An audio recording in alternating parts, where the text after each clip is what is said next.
भारत की राजनीति में भ्रष्टाचार कोई नई बात नहीं है, लेकिन जब हम सबसे बड़े घोटालों की बात करते हैं, तो चारा घोटाला यानी फॉडर स्कैम हमेशा सबसे ऊपर खड़ा दिखाई देता है।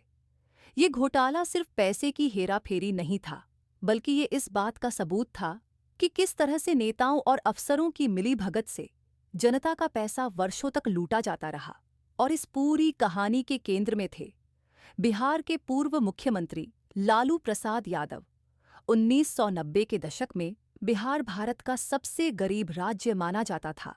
यहाँ की सरकार और अफसरशाही पर हमेशा भ्रष्टाचार के आरोप लगते रहे। लेकिन 1996 में जब चारा घोटाले का खुलासा हुआ, तो पूरा देश हिल गया। सरकारी खजाने से पशुओं के चारे, दवाइयों और उपकरणों की खरीद के नाम पर करोड़ों रुपये निकाले गए। लेकिन ये सब सिर्फ कागजों पर था। असलियत में तो इन पैसों से नेताओं और अधिकारियों की जेब भरी जा रही थी। ये घोटाला कोई 1-2 साल का नहीं था, बल्कि 1977 से 1996 तक लगातार 20 साल तक चलता रहा। पटना, चाईबासा, दुमका और देवघर जैसे जिलों के कोषागारों से फर्जी बिल बनाकर करीब 950 करोड़ रुपए निकाल लिए गए थे। उस समय ये रकम बहुत बड़ी मानी जाती थी। रिपोर्ट्स के मुताबिक सरकारी अफसर नकली सप्लायर्स के नाम से बिल बनाते और उस पर सरकार से पैसा रिलीज हो जाता। कई बार तो घोड़े, बैल और यहाँ तक कि गैर मौजूद जानवरों के लिए भी चारा खरीदा दिखाया गया। जब ये घोटाला सामने आया, तब लालू प्रसाद यादव बिहार के मुख्यमंत्री थे। शुरुआत में उन्होंने खुद को बेगुनाह बताया और कहा कि ये तो अफसरों का खेल है। लेकिन धीरे धीरे जांच आगे बढ़ी तो सीबीआई की चार्जशीट में लालू यादव का नाम सीधे तौर पर सामने आया। उन पर आरोप था कि पूरे खेल को उनकी सहमति और सुरक्षा मिली हुई थी। 1997 में हालात ऐसे बने कि लालू यादव को मुख्यमंत्री की कुर्सी छोड़नी पड़ी। लेकिन उन्होंने राजनीति का ऐसा खेल खेला कि अपनी पत्नी राबड़ी देवी को मुख्यमंत्री बना दिया और खुद जेल चले गए। ये भारतीय राजनीति का वो दौर था जब जनता के सामने खुलेआम दिख गया कि सत्ता कैसे परिवार तक सीमित कर दी जाती है। चारा घोटाले के अलग अलग केसों में लालू यादव को कई बार दोषी ठहराया गया। 2013 में पहली बार उन्हें सजा मिली और वो सांसद की सदस्यता भी खो बैठे। बाद में 2017 और 2018 में भी उन्हें अलग अलग मामलों में जेल जाना पड़ा। कई सालों तक लालू यादव जेल में रहे और जब भी बाहर आए तो बीमारी या जमानत के नाम पर आज भी उन पर कई केस चल रहे हैं। लालू यादव का नाम सिर्फ चारा घोटाले तक सीमित नहीं है, उन पर और भी कई गंभीर आरोप लगे।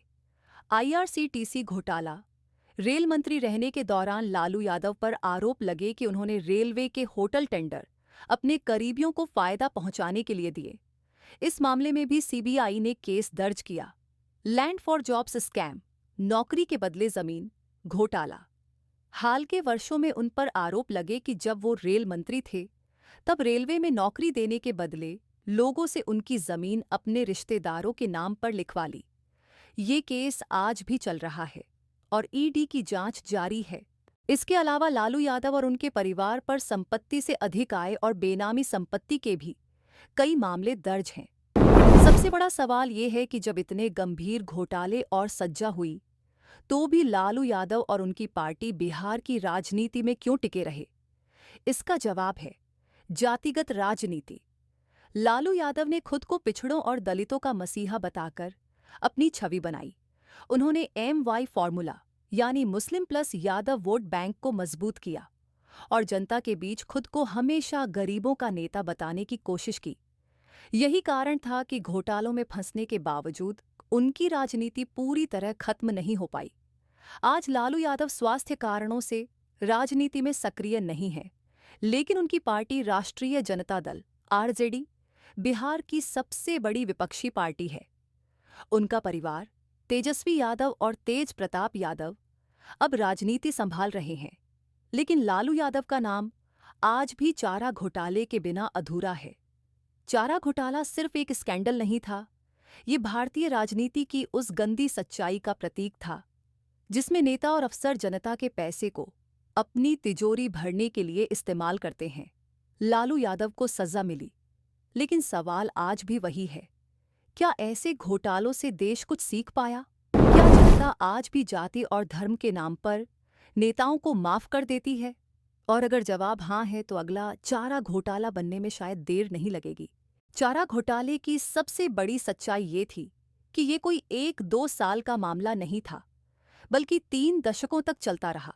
1970 के दशक से लेकर 1996 तक बिहार के अलग अलग जिलों में सरकारी खजाने से अरबों रुपए निकाले गए। सरकारी रिकॉर्ड में लिखा जाता था कि इतने लाख किलो चारा, पशु आहार, दवाइयाँ और उपकरण खरीदे गए, लेकिन हकीकत ये थी कि कागज पर सब होता था, जमीन पर गाय भैंसों को कुछ नहीं मिलता था। अधिकारियों और नेताओं की जेबें भरती थीं। 1996 में जब ये घोटाला मीडिया की सुर्खियों में आया, तब लालू प्रसाद यादव बिहार के मुख्यमंत्री थे। सीबीआई ने केस दर्ज किया और 63 अलग अलग मुकदमे दायर किए। लालू यादव पर सीधे सीधे आरोप लगे कि उन्होंने इस पूरे भ्रष्टाचार को न केवल बढ़ावा दिया, बल्कि इसमें शामिल भी रहे।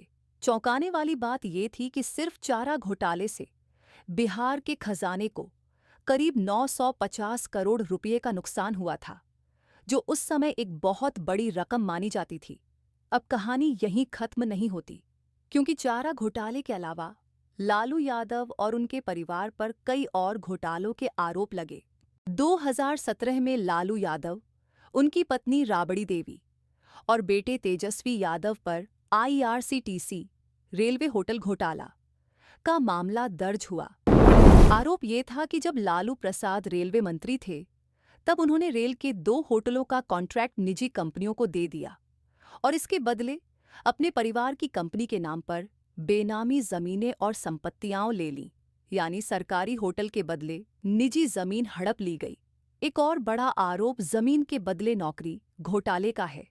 इसमें कहा गया कि जब लालू यादव रेलवे मंत्री थे, तब उन्होंने कई लोगों को नौकरी दी, लेकिन इसके बदले उनसे उनकी जमीन अपने परिवार के नाम पर लिखवा ली। सीबीआई और ईडी दोनों ने इस मामले की जांच की और आज भी ये केस अदालत में चल रहा है। जांच एजेंसियों की रिपोर्ट्स के मुताबिक लालू यादव और उनके परिवार ने सालों तक राजनीति की ताकत का इस्तेमाल करके बेनामी संपत्ति खड़ी की। पटना, दिल्ली और दूसरे शहरों में करोड़ों की जमीनें, मकान और कंपनियां उनके परिवार के नाम से जुड़ी पाई गईं। तेजस्वी यादव और तेज प्रताप यादव के खिलाफ भी कई चार्जशीट दाखिल की गईं। चारा घोटाले में लालू यादव को कई मामलों में दोषी पाया गया और उन्हें जेल की सजा हुई। 2013 में सुप्रीम कोर्ट ने साफ कर दिया कि अब किसी भी दोषी नेता को संसद या विधानसभा में बने रहने की इजाजत नहीं होगी। इस फैसले के बाद लालू यादव को अपनी लोकसभा सीट से हाथ धोना पड़ा और उनकी राजनीतिक पकड़ कमजोर होती गई।